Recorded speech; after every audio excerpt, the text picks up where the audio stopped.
But today, forget the weird stuff that Biden says that doesn't make any sense. We hold these truths to be self-evident. All men and women created by you know the thing. Forget all of that, though, and focus on his falsehoods. The fact that he just makes stuff up, that he does seem to be a fabulist. Here are just 5 examples. Number 1, his arrest in apartheid South Africa. The former vice president said 3 times during the month of February alone that he got arrested trying to see Nelson Mandela in prison. I had the great honor of meeting him. I had the great honor of being arrested with our UN ambassador on the streets of Soweto trying to get to see him on Robbins Island. Except it's a lie. Biden himself was forced to fess up on CNN. When I said arrested, I meant I was not able to move. Cops, upper counters would not let me go with them, made me stay where I was. I guess I wasn't arrested, I was stopped. To be clear, he didn't misspeak, he didn't misremember, it wasn't a gaffe, it was a lie. And a really bad one, because he even claimed at one point last month that Mandela later thanked him for getting arrested. Number 2, there's the silver star that never was. Over the years, Biden has told a moving but false war story in speeches and at rallies. He did it in New Hampshire last August.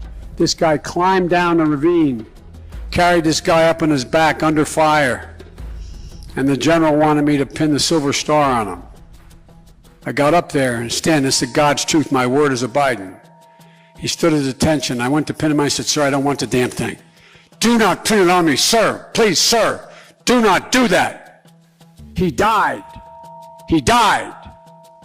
He didn't pin the medal on the guy, who wasn't a Navy captain. He just made it up. And Biden has told this story time and again over the years, changing the details in it ever so slightly on each occasion. So sorry, it's not a gaffe. It's pure misrepresentation. Then there's Iraq, where the former vice president says he only voted for the war because the Bush administration tricked him. I made a mistake. I said it 14 years ago. I trusted George Bush to keep his word. He said he was not going to go into Iraq. Except Biden was calling for war with Saddam Hussein in 1998. The only way we're going to get rid of Saddam Hussein, and it's going to require guys like you in uniform to be back on foot in the desert taking taking Saddam down. He also says now that he opposed the Iraq war as soon as it started. From the moment shock and awe started, from that moment, I was opposed to the effort and I was outspoken. A complete fabrication. Here he is several months after the invasion began, praising both the war and George Bush. Some of my own party have said that it was a mistake to go to Iraq in the first place. But the cost of not acting against Saddam, I think, would have been much greater. The President of the United States is a bold leader and he is popular. Again, Biden just makes stuff up. He makes demonstrably false claims without an iota of shame. Number 4, there's Biden's role in the civil rights movement, which is pretty easy to summarize. He didn't have one. When I marched in the civil rights movement, I marched with tens of thousands of others to change attitudes. And we changed attitudes.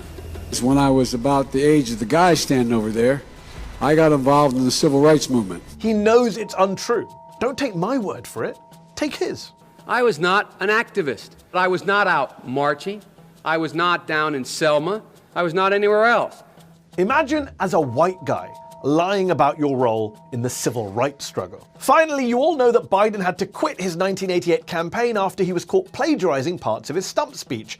But Biden also lied about his grades. I think I probably have a much higher IQ than you do, I suspect. The first year in law school, I decided I didn't want to be in law school and ended up in the bottom 2/3 of my class, and then decided I wanted to stay, went back to law school, and in fact ended up in the top half of my class. In fact, he graduated 76th in a law school class of 85 students.